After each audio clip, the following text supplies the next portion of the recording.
제가 잘 아는 어느 믿음 좋은 자매가 있습니다. 그 자매의 남편은 예수를 믿지 않습니다. 불행하게도 그 가정에 어두운 먹구름이 덮이기 시작했습니다. 약 5년 전부터 남편이 좋지 못한 길로 빠져들어간 것입니다. 가정이 거의 파탄 지경에 이르렀습니다. 남편을 다시 정상으로 돌이키기에는 너무 때가 늦었습니다. 너무 일이 심각해서 그 파인 골을 메꿀 수가 없을 정도가 되어버렸습니다. 부인은 이제 이혼 문제를 심각하게 생각하고 있습니다. 남편이 한 잘못을 생각하면 이혼을 100번 해도 성경적으로 타당합니다.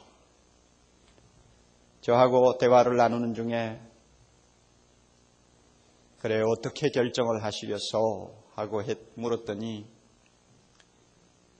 남편의 영혼을 구원할 수만 있다면 이혼도 보류하고 기다려보겠다는 여운을 남기는 말을 몇 번이나 하는 것을 제가 들었습니다. 남편을 구원할 수만 있다면.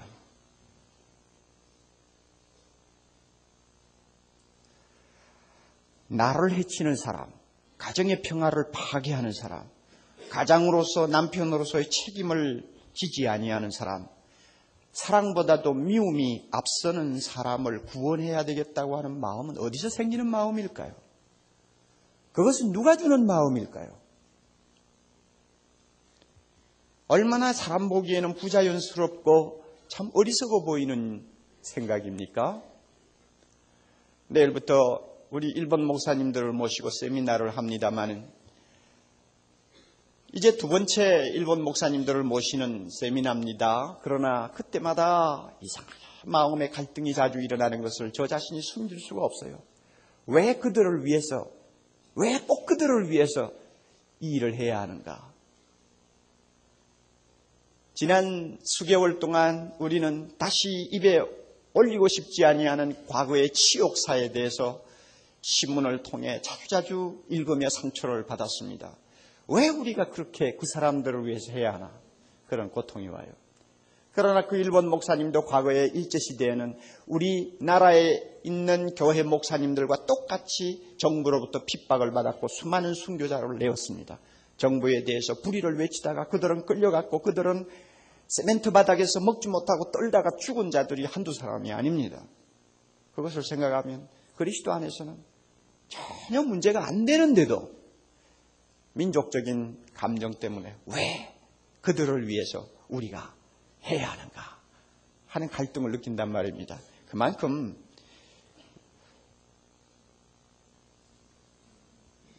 사랑할 수 없는 사람, 심지어 원수를 구원하는 문제는 그렇게 우리에게는 어려운 일입니다.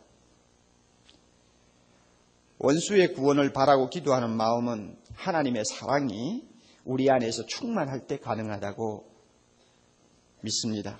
요한일서 4장 12절에 만일 우리가 서로 사랑하면 하나님이 우리 안에 거하시고 그의 사랑이 우리 안에 온전히 이루느니라. 하나님의 사랑이 우리 안에 온전히 이루는 충만이 있을 때 비로소 원수를 위해서 기도하게 되고 그들의 구원을 걱정하게 됩니다. 이게 하나님의 마음이니까 자연히 그렇게 따라가는 것입니다.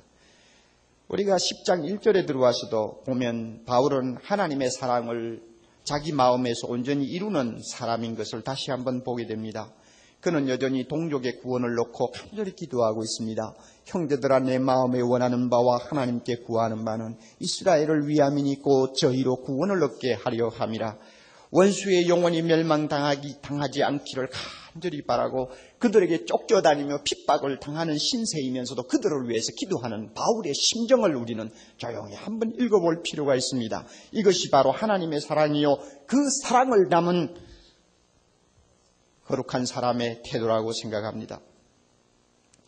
그는 9장에서 이미 자기가 얼마나 자기 동족 때문에 고통하고 있는 것을 실토한 일이 있습니다. 그리고 왜 자기 동족 이스라엘이 회개하지 않고 돌아오지 않고 있는가 하는 데 대한 대답으로 이스라엘 백성이라고 해서 다 구원 얻는 것이 아니고 오직 하나님이 선택하신 자만이 구원 얻을 수 있다고 하는 중요한 교리를 밝힌 바가 있습니다. 10장에 들어와서는 자기 동족 이스라엘이 아직도 회개하지 않고 돌아오지 않는 근본 이유를 또 하나 정리하고 있습니다. 왜 그들이 예수 믿지 아니하는가? 간단히 말해서 그들은 잘못된 열심에 빠져버렸기 때문이라고 진단합니다. 2절을 봅니다. 내가 증거하노니 저희가 하나님께 열심히 있으나 지식을 쫓은 것이 아니라 하나님께 대한 열심이 있다고 했습니다. 명분은 대단히 좋습니다. 하나님을 위한 열심이었습니다. 우리가 잘 아는 바와 같이 신앙생활에서 열심 그 자체가 나쁜 것이 절대로 아닙니다. 누구나 열심이 없이는 하나님을 섬길 수가 없습니다. 이 가운데서 마음이 미지근한 분들에게 다시 말씀드립니다. 행동이 없이 느린 분들에게 말씀드립니다. 마음이 뜨거워지지 아니한 분들을 향해서 제가 한마디 꼭 드리고 싶습니다. 열심이 없이는 하나님을 섬길 수가 없습니다. 불 꺼진 엔진은 아무것도 움직이지 못하듯이 열심 없는 신앙은 아무 일도 해내지 못합니다. 저는 열심 없는 신자보다 열심 있는 신자를 훨씬 사랑합니다. 주님도 아마 그러실 것입니다. 그러나 열심이라고 해서 다 건전한 것입니까? 이스라엘 사람들이 하나님을 위하는 열심을 들고 극성을 피울 때는 정말로 대단했습니다. 그러나 두 가지 점에서 그 열심은 잘못된 것이었습니다. 독소를 안고 있었어요. 자기도 망치고 다른 사람도 망치는 독소가 그 열심 안에 들어있었습니다. 2절 3절에서 그 이유를 분명히 가르쳐줍니다. 2절에서 한 가지 지적한 것은 그 열심이 왜 나쁘냐, 무엇을 쫓지 않았다고 했어요. 지식을 쫓지 아니하는 열심이었기 때문에 나빴다고 했습니다. 해롭다고 했습니다. 그 다음에 비슷한 말씀입니다만 우리가 이해를 좀 더 선명하게 하기 위해서 나누어서 생각하는 것이 좋을 것 같아요. 두 번째는 자기 의를 세우려고 하는 열심이었기 때문에 그렇습니다. 하나님의 의는 모르고 즉 무식한 열심이고, 또 하나는 자기 의를 내세우려고 하는 열심이었다. 이 두 가지 요소가 들어있는 열심이었기 때문에 그 열심은 그들을 해치고 만 것입니다. 논리적으로 설명하는 데 좀 도움이 되기 위해서 이 두 가지 요소 가운데 순서를 바꾸어서 설명하겠습니다. 먼저 자기 의를 드러내는 데 목적을 둔 열심이 무엇인가 하는 데 대해서 함께 생각하기로 하겠습니다. 원래 이스라엘 백성들이 율법을 지키려고 노력을 할 때에는 이 5절에 있는 말씀대로 율법이 가지고 있는 중요한 진리가 있어요. 모세가 기록하되 다 같이 율법으로 말미암는 의를 행하는 사람은 그 의로 살리라. 분명히 율법을 완전히 지키면 의롭게 되고 영원히 살게 되어 있습니다. 그렇지만은 구약시대에 율법대로 살아보려고 애를 썼던 경건한 성도들은 율법을 지키려고 하면 지키려고 할수록 문제가 일어나는 것을 발견했습니다. 자기 힘으로 율법은 완전히 지킬 수 없고 그것을 지켜 의롭게 될 수 없다는 사실을 발견했습니다. 인간의 불완전성은 절대로 하나님의 완전성을 충족시킬 수 없다는 것을 알게 되었습니다. 자연히 그들은 무엇을 가지고 열심히 순종해서 하나님 앞에 들고 나가겠다는 생각을 서서히 포기하게 되고, 대신 하나님이여 이것을 불쌍히 여겨 주옵소서 하는 간절한 소원을 드리는 마음으로 변해갔습니다. 시편을 여러분이 한번 보세요. 경건한 사람들이 하나님 내가 이렇게 살았습니다. 저렇게 살았습니다. 나는 이런 일을 행하느라고 얼마나 열심인지 모릅니다. 하나님 이것을 보아주옵소서 하는 기도 잘하지 않습니다. 그 대신 뭐라고 그들이 간절히 구합니까? 하나님이여 불쌍히 여겨 주옵소서. 하나님의 인자와 긍휼을 거두지 마옵소서 하고 그들은 하나님께 부르짖었습니다. 이것은 무엇을 의미합니까? 율법을 지킬 수가 없다는 자기의 한계성을 하나님께 자인한 것이고, 그것으로 인해서 하나님의 은총을 기다리는 겸손한 자세가 되었다는 것입니다. 이스라엘 백성이 만약에 이와 같은 경건한 선배들의 태도를 그대로 이어받았더라면 율법을 지키느라고 쓸데없이 흑성을 피우는 짓을 안 했을 것입니다. 그런데 우리가 역사를 돌이켜보면 이상한 일이 있습니다. 이스라엘 백성들이 바벨론 포로가 되어가지고 7, 80년 동안 고생하고 나서 자기 고국으로 돌아오지 않았습니까? 돌아온 다음부터는 그들은 열심히 율법을 지키려고 하는 사람으로 바뀌어 있었습니다. 율법에 열심을 내기 시작하면서 또 이상하게 잘못된 길로 그들이 들어갔습니다. 왜 잘못된 길로 들어갔는가 하면 그들은 율법에 열심을 내면서 이렇게 생각했습니다. 어떻게 하든지 이것은 완전히 지켜야 한다. 그리고 우리가 노력만 하면 반드시 지킬 수 있다 하는 자신감을 부추기는 쪽으로 그들의 열심이 기울어졌던 것입니다. 이렇게 율법을 완전히 지킬 수 있다는 인간 교만 때문에 그들이 만들어낸 것이 있었는데 소위 주님께서 말씀하신 대로 장로의 유전이라고 하는 것이었습니다. 일종의 율법 해설집이라고 할 수 있습니다. 하나님이 주신 율법에다가 이런저런 사람의 생각과 해석을 보탠 책입니다. 그 책은 자꾸 페이지가 늘어났습니다. 처음에는 뭐 한 몇십 페이지밖에 안 되던 것이 세월이 가면서 자꾸 늘어나서 나중에는 그야말로 육법전서처럼 천재가 아니면 도무지 어디에 무엇이 있는지 뒤지기조차 어려울 정도의 복잡한 법전이 되어버렸습니다. 그러다가 보니까 그 장로의 유전집, 소위 토라라고 하는 그 책 속에 하나님이 주신 율법은 극소수고 하나님이 말씀하지 아니한 쓸데없는 것들만 잔뜩 들어있는 이상한 책이 되어버렸습니다. 예수님이 이 사실을 굉장히 날카롭게 비판하셨습니다. 하나님이 율법 속에 담아놓은 정의와 자비와 믿음은 전부 송두리째 내버리고 그 대신 덜 중요한 형식적인 법조문을 잔뜩 걸쳐놓았다는 것입니다. 하루살이는 걸러내고 약대는 삼키는 모순투성이의 악법이 되어버린 것입니다. 이것은 사람의 법이지 하나님의 법이 아니었습니다. 지금도 이 장로의 유전, 즉 토라를 지키는 유대 사람들은 주일날, 안식일날이면은 전기 스위치도 올리지 않는 사람들이 있습니다. 꼭 전기 스위치를 올려야 될 경우에는 유대나라 사람이 아닌 다른 사람을 불러가지고 그 사람에게 돈을 주어서 스위치를 올리게 합니다. 그게 무슨 대단한 겁니까? 그 정도로 율법을 완전히 지키겠다고 하는 제 나름대로의 열심을 가지고 극성을 떤다는 말입니다. 이것이 지금 이스라엘 백성이 자기 의를 드러내기 위한 열심이라고 하는 것입니다.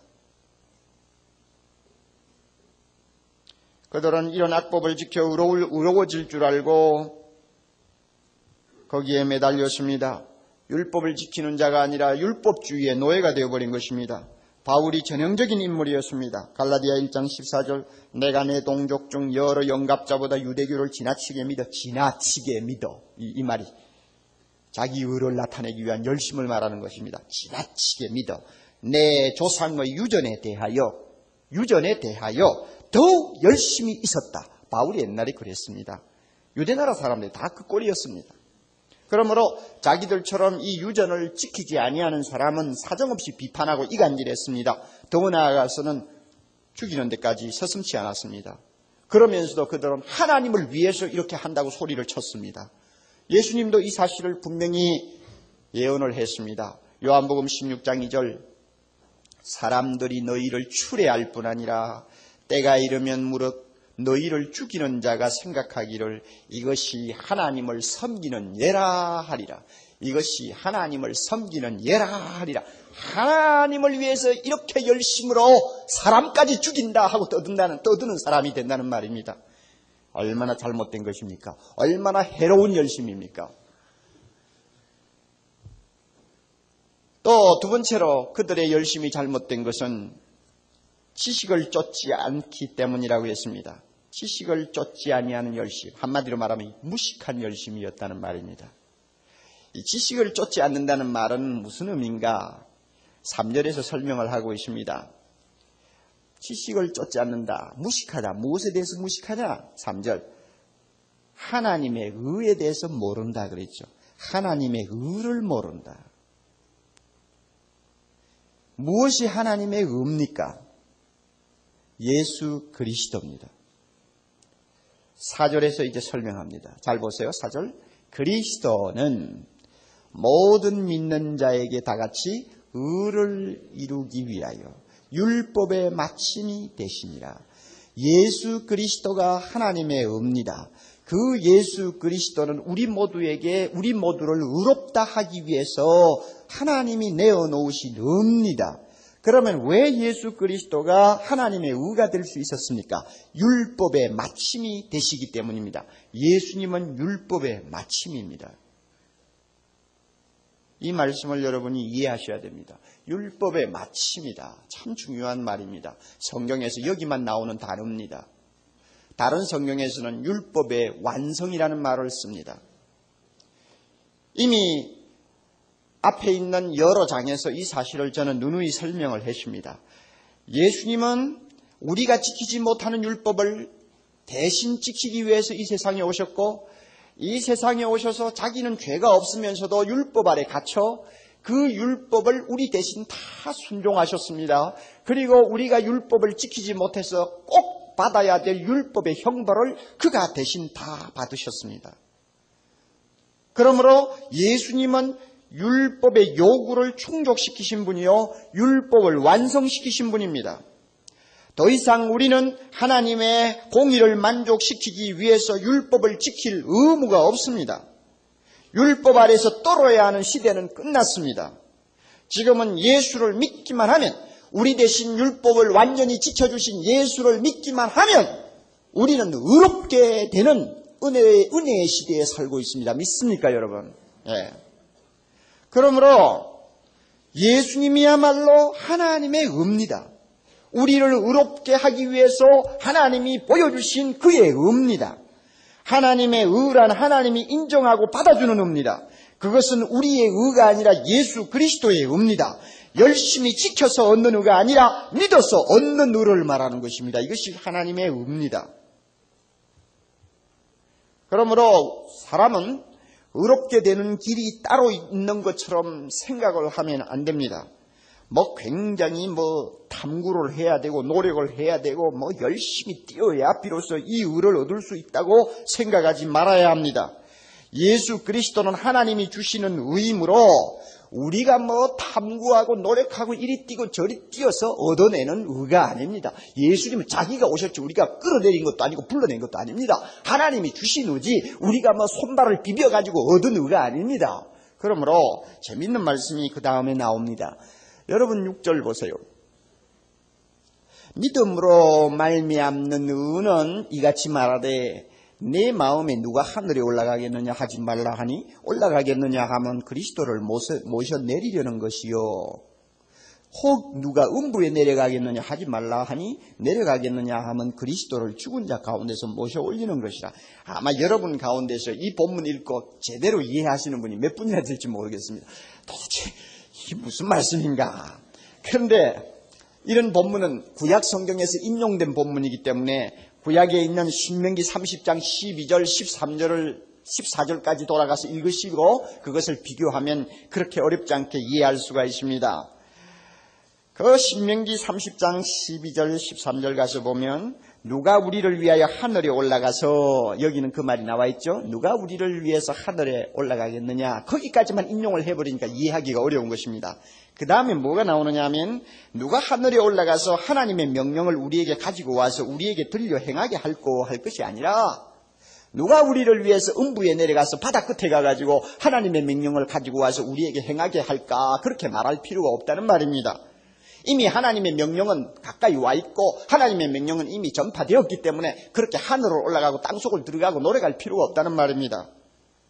무슨 뜻인지 아시겠죠? 그러므로 이것을 바울은 예수 그리스도에게다가 그대로 적용을 한 것입니다. 하나님의 의이신 그리스도에게 이 말씀을 적용해서 우리가 예수 믿고 의롭다함을 받기 위해서 예수 그리스도를 모시려고 하늘에 올라가서 찾아다닐 필요도 없고, 우리가 우리의 하나님의 의대신 예수 그리스도를 찾아보려고 죽은 자들 세계에 들어가서 노래갈 필요도 없다는 말입니다. 하늘에 계시던 주님이 오신 것은 자기가 오셨지 우리가 오라고 한 것도 아니었고, 십자가에 못 박혀 죽어서 땅속에 들어가신 예수님이 부활하신 것은 하나님의 능력으로 하나님이 살리신 것이지 우리가 가서 손발 빈다고 예수님이 살아난 것도 아니지 않습니까? 한마디로 우리가 노력해서 된 것이 하나도 없단 말입니다. 열심을 가지고 극성 피운다고 된 것이 하나도 없고, 그것으로 인해서 얻을 것도 없습니다. 오직 하나님이 주신 것입니다. 이것이 하나님의 의입니다. 이것이 하나님의 의이신 예수님입니다. 하나님이 그냥 아무 수고하지 아니하는 우리에게 그냥 주신 것입니다. 하늘에서 오셨고 땅에서 부활하셨습니다. 그러므로 괜히 노력하고 떠들고 할 필요가 없다는 말입니다. 이스라엘 사람들이 그걸 몰랐어요. 이렇게 하나님이 그냥 수고하지 아니한 우리에게 값없이 주신 것이 예수 그리스도이기 때문에 우리는 그를 믿기만 하면 되는 것입니다. 군소리 할 거 없어요. 믿기만 하면 돼요. 율법의 마침이 되신 예수 그리스도를 믿음으로 받아들이면 그것으로 족한 것입니다. 이 예수 그리스도는 멀리 있지 않습니다. 8절. 그러면 무엇을 말하느냐? 말씀이 내게 가까워 내 입에 있으며 내 마음에 있다 하였으니 곧 우리의 전파하는 믿음의 말씀이라. 예수 그리스도를 증거하는 사람의 말을 듣고 그대로 믿으면 끝나는 것이지 그것이 멀리 있는 것처럼 돌아다니지 말라 하는 이야기입니다. 하나님의 은은 가까이 있습니다. 여러분 믿습니까? 그러므로 믿기만 하면 돼요. 그러나 믿지만은 그 대신 몇 가지 조건이 반드시 구비된 믿음을 가져야 합니다. 그 몇 가지 조건을 9절부터 10절까지 이야기합니다. 우리가 믿음 하지만은 몇 가지 조건이 반드시 구비되어야 합니다. 그 조건이 뭐냐? 첫째는 예수님을 9절 주로 시인해야 합니다. 예수님이 나의 주다 하는 것을 시인해야 합니다.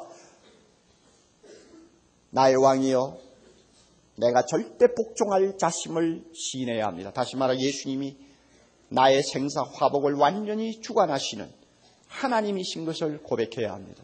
여러분 가운데 예수님이 나의 구원자라는 것은 인정하면서 내가 절대적으로 생명 바쳐 충성하고 순종해야 될 주님으로 아직도 고백하지 못하는 분들이 많이 있습니다. 그런 분들은 아직도 믿음이 어리다고 제가 말하고 싶습니다. 주님으로 고백할 수 있어야 됩니다. 또 하나, 반드시 그 믿음은 예수님의 죽으심과 부활을 믿고 고백해야 합니다. 주님이 나를 대신하여 십자가에 죽으셨음을 믿어야 합니다. 주님이 나를 대신하여 죽으신 다음에 사망 권세 이기시고 3일 만에 부활하신 것을 믿어야 합니다. 뿐만 아니라 그 믿음은 마음의 뿌리를 두어야 합니다.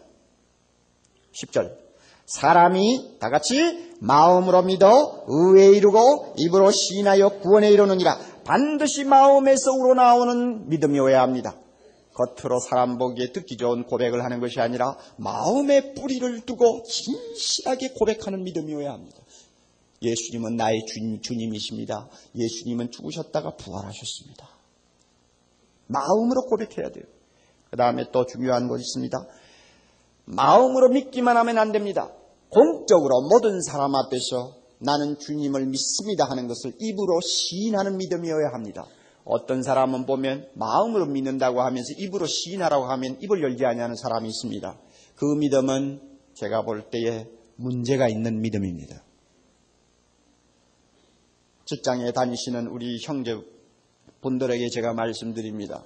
여러분들이 아무리 마음으로 주님을 철석같이 믿고 있어도 안 믿는 사람 앞에서 내가 예수님의 사람이요 예수님에게 소속되었다는 것을 부끄러움 없이 고백하지 못한다면 그 믿음은 어린 믿음이든지 아니면 그 믿음은 잘못된 믿음일 수 있습니다. 입으로 시인해야 합니다.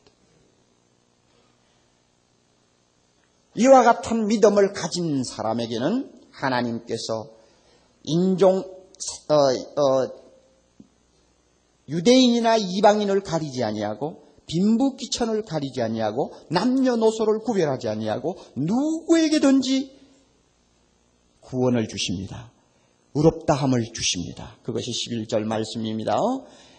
성경에 이르되 누구든지 저를 믿는 자는 부끄러움을 당하지 아니하리라니 유대인이나 헬라인이나 다 같이 차별이 없습니다. 한 주께서 모든 사람의 주가 되사 저를 부르는 모든 사람에게 부요하시도다. 누구든지 주의 이름을 부르는 자는 구원을 얻으리라.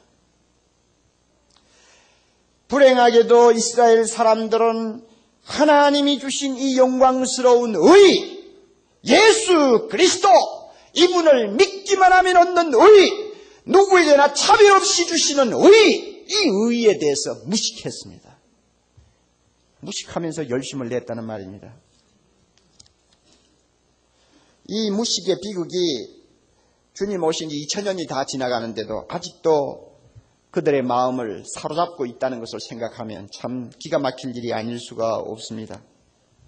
그러므로 무식하면서 율법만 지키겠다고 열심을 피우는 이 그들의 그 잘못된 열심, 이것이 그들로 하여금 예수 믿게 하는데 가장 큰 걸림돌이 된 것입니다. 자기 의를 내세우기 위한 공로 열심, 하나님의 의를 몰라서 빠진 무식한 열심, 이것이 그들로 하여금 예수를 죽였을 뿐만 아니라 지금까지 예수님을 구주로 믿지 못하게 하는 사탄의 어두움이 되었던 것입니다. 여러분, 우리 주변을 한번 살펴보십시오. 유대인처럼 잘못된 열심을 가지고 극성을 부리는 자들이 어디 한두 사람입니까? 제가 보기에는 종교와 사상이 잘못된 것일수록 거기에 심취한 자들은 더 무서운 광신자들이 되는 것을 봅니다. 이것은 역사적으로 얼마든지 증거할 수 있는 불멸의 진리입니다. 열심이 없어서 망하는 자보다도 잘못된 열심 때문에 망하는 자가 역사적으로 훨씬 많았다고 저는 생각합니다. 잘못된 신앙, 잘못된 사상은 그 사이비성을 감추기 위해서 추종자들에게 극단적인 열성을 강요합니다. 그들의 열심을 누가 따르겠습니까? 유대인이 그랬던 것처럼 오늘 우리 주변에 이단에 빠진 사람들이 열심을 누가 따를 수 있습니까? 2년 전에 모 일간지에 기재된 어느 아버지의 수기를 제가 읽은 일이 있습니다. 사랑하는 딸을 대학에 입학시키고 너무 감격해가지고 그 딸이 학교에 다니는 것을 대견스럽게 생각하며 날마다 그 딸을 지켜보는 마음이 뿌듯했던 아버지. 그러나 그 딸이 대학에 들어가서 얼마 지나지 않아 사입이 잘못된 기독교 사입이 이단에 빠져가지고 학교 간답시고 아침 일찍 나가가지고는 12시, 밤 12시에 들어오면서 학교는 가지 않고 그 사입이 이단에 빠져가지고 하루 종일 포덕하느라고 쫓아다닌 줄을 누가 알았겠어요? 포덕이 뭔지 압니까? 포교. 그들 말로 전도하는 것입니다. 포덕.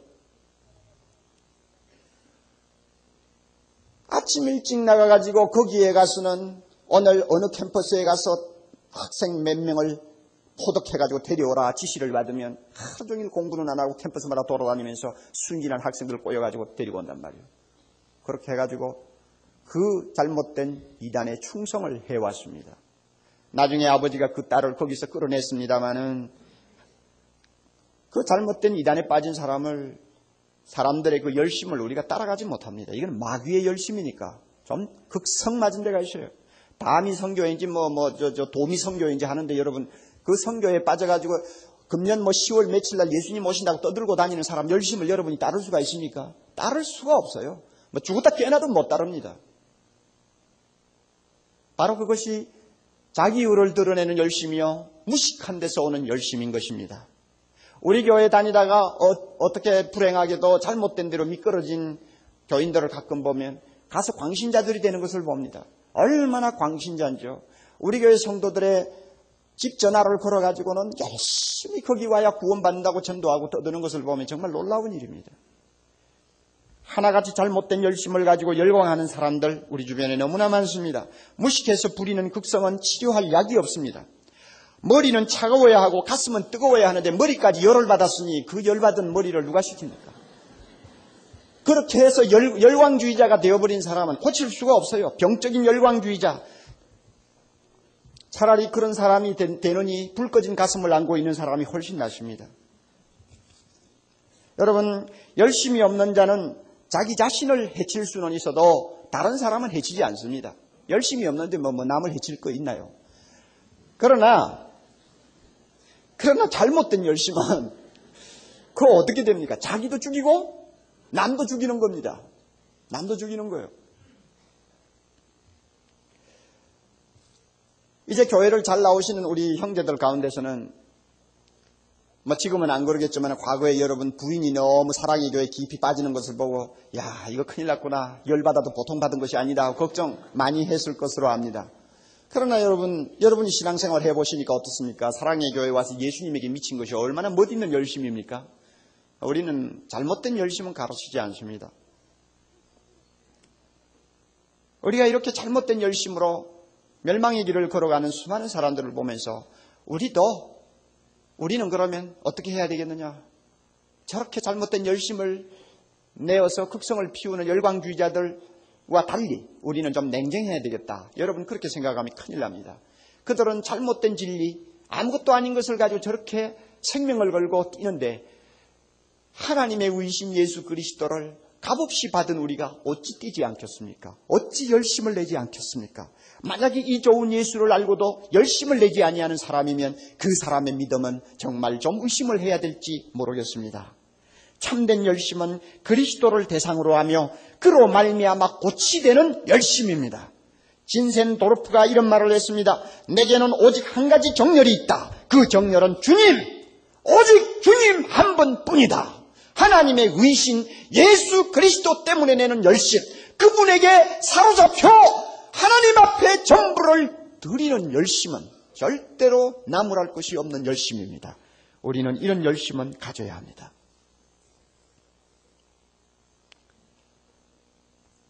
여러분의 마음속에 자기 의를 드러내려고 하는 은근한 열심이 있습니까? 빨리 꺼버리십시오.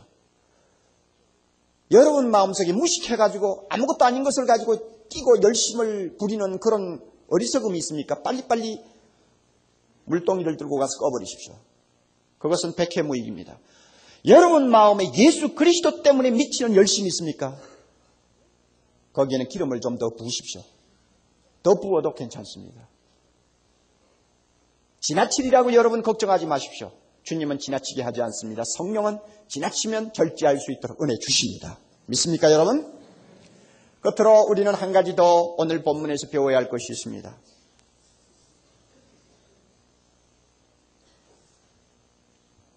바울의 아름다운 자세입니다. 잘못된 열심에 빠져서 그 열심으로 인해서 예수 믿지 아니하고 또 예수 믿으라고 하는 자기를 일생 동안 따라다니면서 핍박하고 괴롭히는 자기 동족을 놓고 쉬지 않고 기도하는 바울의 모습에서 우리는 또 하나 중요한 교훈을 배워야 합니다. 우리의 동족은 어떠합니까? 여러분, 이단 집단이 우리나라만큼 이렇게 기성을 부리는 데가 또 있는지 제가 조사를 안 해봐서 모르겠습니다만 우리나라만큼 이렇게 이단이 극성을 피우는 데가 또 있을까요? 자칭 내가 메시아 예수 그리스도다 하는 사람도 열 손가락이 더 된다니까. 우리나라 예수님이 열 몇 분이 계시는 나라입니다. 이 보통 나라가 아니에요, 정말. 보통 나라가 아니라고, 이거. 그리고 세계에서 북한 동포들만큼 저주스러운 극성을 피우며 거짓된 주체사상의 사상에 빠져 놀아나는 민족이 또 있습니까? 그들로 인해서 우리나라 사람들이 지난 반세기 동안 정신적으로, 영적으로, 육체적으로 당한 고통을 우리가 무엇으로 다 표현할 수 있습니까? 우리 주변에는 유대인처럼 잘못된 열심에 빠진 사람들이 너무 많은 사회입니다. 부지기수라고 할 수 있습니다. 그러면 하나님께서 오늘 말씀을 통해 우리에게 물으십니다. 이 잘못된 열심에 빠져있는 너희 동족을 구원하기 위해서 바울처럼 고통하고 기도하고 있는가?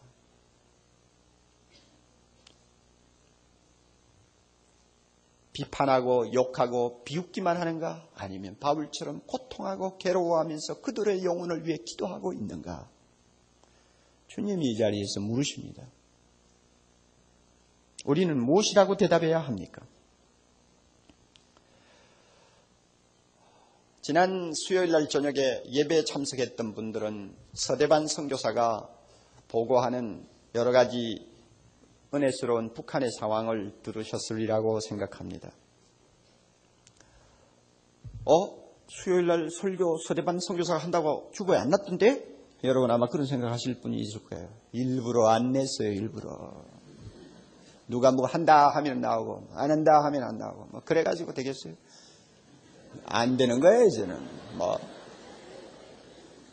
이제 수요일 날이나 뭐 주일 날 낮이나 뭐 하나님이 보내신 미가엘이 와서 설교를 한다고 해도 주변에는 안 낼 거예요. 그냥 꼬박 성실하게 참석하는 사람만이 받을 수 있도록 할 거예요. 은혜를 받도록. 언제 하나님이 은혜 주실지 압니까? 어쨌든 지난 수요일 날 그랬습니다. 와서 참 은혜스러운 말씀을 하셨어요. 그런데 그분 이야기 중에 북한에 참 진실한 크리스찬들이 있다. 그렇게 했죠. 북한 공산당원으로서 고급 간부였던 사람이 지금은 당원이 간부는 아닙니다만은 당원의 신분을 갖고 아주 북한에서는 그래도 지체 높은 집안의 사람인데 50대 초반의 사람인데 그분이 예수를 알게 되고 예수에게 너무 사로잡혔어.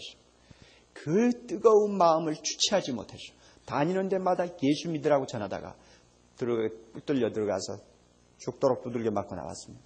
그러나 왜 유배 안 됐느냐? 지체가 높은 당원이니까 함부로 다루지를 못해가지고 말을 하지 못하도록 때리고 내보냈습니다만 나와가지고는 가만히 있지 못해 또 전하고 돌아다녔다고 합니다.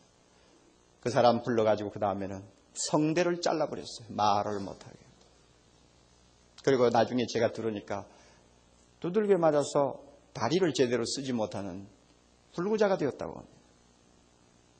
북한에 그런 사람들이 있어요. 그리고 지난 수요일에 이야기한 것은 아닙니다만 그 선교사가 봉수교회에 가서 예배를 보고 자기에게 특송을 하나 하라고 시켜서 나와가지고는 특송을 했다고 합니다. 특송을 뭘 했느냐 하면 330장 고통의 멍에 벗으려고 예수께로 나옵니다 하는 찬송 있죠. 그 찬송을 독창을 했대요. 그런데 자기도 모르게 부르다가 막 눈물이 흘러가지고 제대로 부르지 못하고 그냥 좀 힘들었나 봐요. 자기가 찬송을 부르면서 감격해서 눈물을 흘리니까 거기에 앉아있던 한 150명 되는 사람들 중에 상당수가 그냥 눈물 닦느라고 정신이 없더래. 어떤 사람은 소리를 내서 대성통곡을 하대. 예수 때문에 감격해서 우는 것인지 서러워서 우는 것인지 그건 모르지만 하여튼 눈물을 줄줄 흘리더래요. 그래서 자기가 찬송을 끝내고 우리 다 같이 이 찬송 같이 부릅시다 했답니다. 같이 그 찬송을 부르는데 그냥 손수건을 가지고 눈물 닦느라고 정신이 없었다고. 그런 동족이 지금 북한에 있습니다. 잘못된 사상에 속아서 오늘날까지 예수 모르고 살지만 그래도 무언가 예수의 이름만 들으면 금방 반응을 보일 수 있는 사랑하는 동족이 우리 주변에 너무 많습니다. 여러분의 가정에, 여러분의 직장에, 여러분 주변에 있는 모든 사람이 그렇습니다. 이들을 놓고 주님은 다시 물으십니다. 너는 바울의 심정을 가지고 있느냐? 바울의 심정을 가지고 그들 때문에 고통하고 그들 때문에 기도하고 있느냐? 우리에게 물으십니다. 비록 잘못된 열심에 빠졌다 할지라도 예수만 전하면 구원받을 수 있는 영혼들이 너희 주변에 많이 있는데 내 동족에 대해서 내가 얼마만큼 관심을 가지고 기도하고 마음 아파하느냐? 사랑의 교회 성도들이요 하고 주님은 오늘도 물으십니다. 우리가 이 질문에 대해서 주여 저는 그들을 위해 날마다 가슴 아파하고 기도합니다 하고 대답할 수 있는 저와 여러분이 되기를 바랍니다.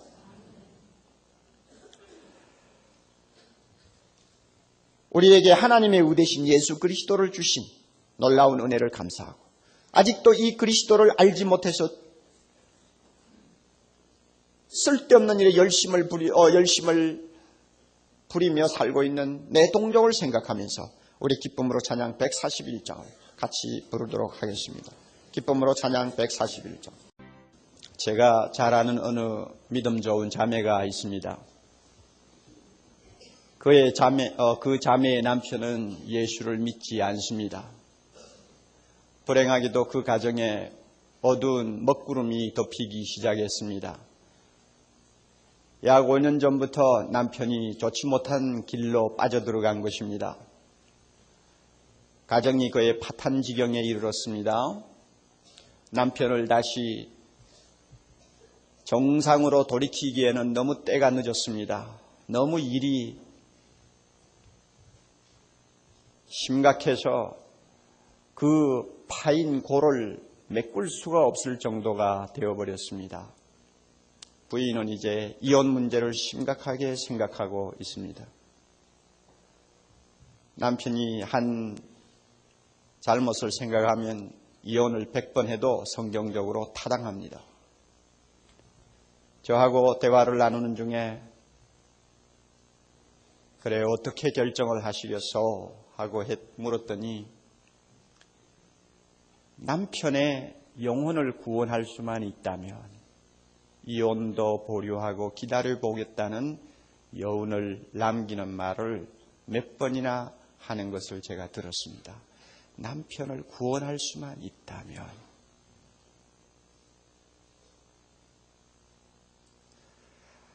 나를 해치는 사람, 가정의 평화를 파괴하는 사람, 가장으로서 남편으로서의 책임을 지지 아니하는 사람, 사랑보다도 미움이 앞서는 사람을 구원해야 되겠다고 하는 마음은 어디서 생기는 마음일까요?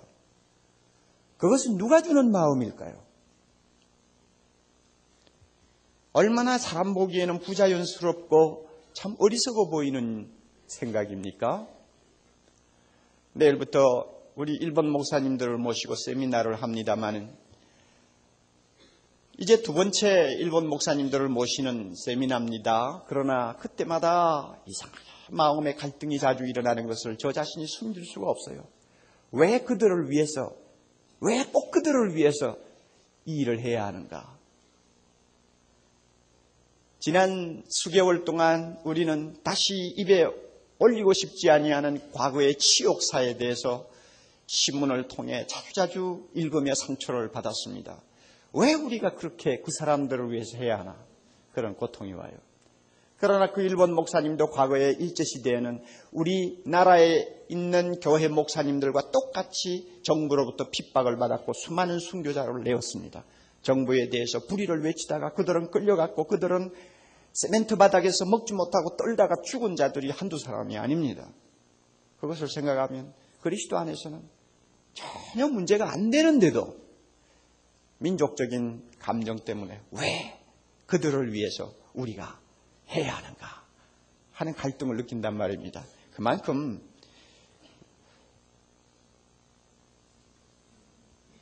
사랑할 수 없는 사람, 심지어 원수를 구원하는 문제는 그렇게 우리에게는 어려운 일입니다.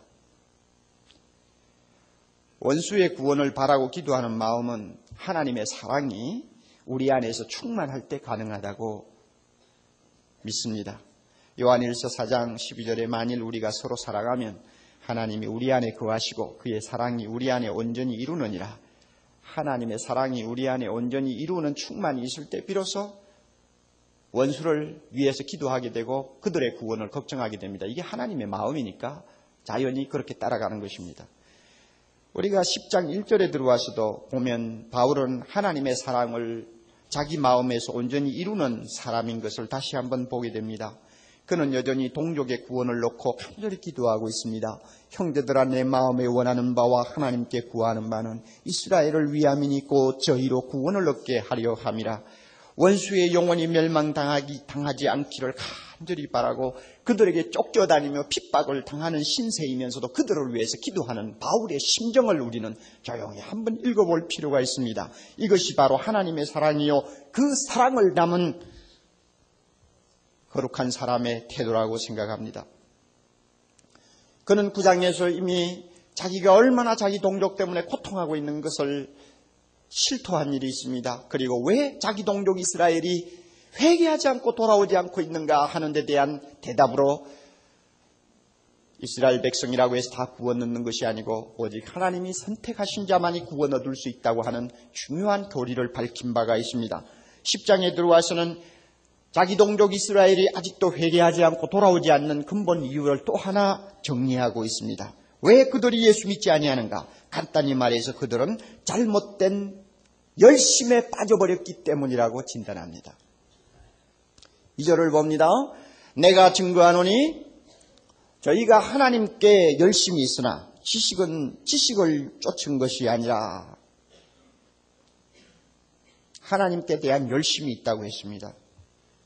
명분은 대단히 좋습니다. 하나님을 위한 열심이었습니다. 우리가 잘 아는 바와 같이 신앙생활에서 열심 그 자체가 나쁜 것이 절대로 아닙니다. 누구나 열심이 없이는 하나님을 섬길 수가 없습니다. 이 가운데서 마음이 미지근한 분들에게 다시 말씀드립니다. 행동이 몹시 느린 분들에게 말씀드립니다. 마음이 뜨거워지지 아니한 분들을 향해서 제가 한마디 꼭 드리고 싶습니다. 열심이 없이는 하나님을 섬길 수가 없습니다. 불 꺼진 엔진은 아무것도 움직이지 못하듯이 열심 없는 신앙은 아무 일도 해내지 못합니다. 저는 열심 없는 신자보다 열심 있는 신자를 훨씬 사랑합니다. 주님도 아마 그러실 것입니다. 그러나 열심이라고 해서 다 건전한 것입니까? 이스라엘 사람들이 하나님을 위하는 열심을 들고 극성을 피울 때는 정말로 대단했습니다. 그러나 두 가지 점에서 그 열심은 잘못된 것이었습니다. 독소를 안고 있었어요.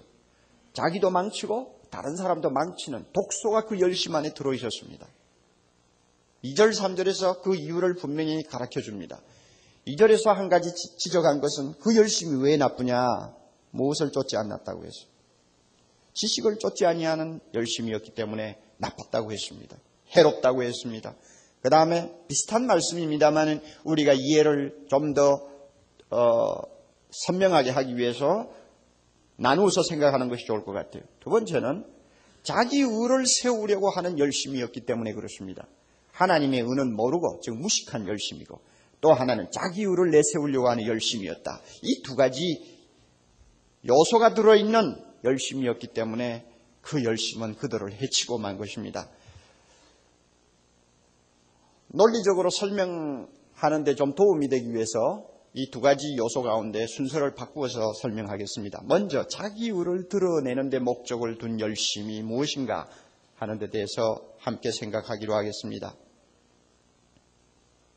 원래 이스라엘 백성들이 율법을 지키려고 노력을 할 때에는 이 5절에 있는 말씀대로 율법이 가지고 있는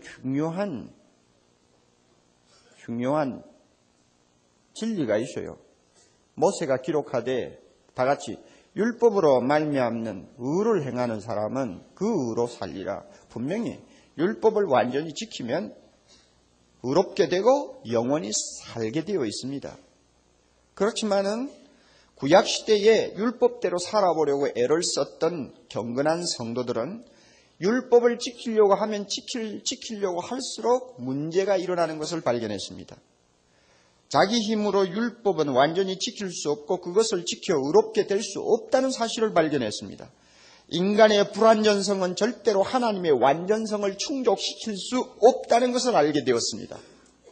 자연히 그들은 무엇을 가지고 열심히 순종해서 하나님 앞에 들고 나가겠다는 생각을 서서히 포기하게 되고 대신 하나님이여 이것을 불쌍히 여겨 주옵소서 하는 간절한 소원을 드리는 마음으로 변해갔습니다.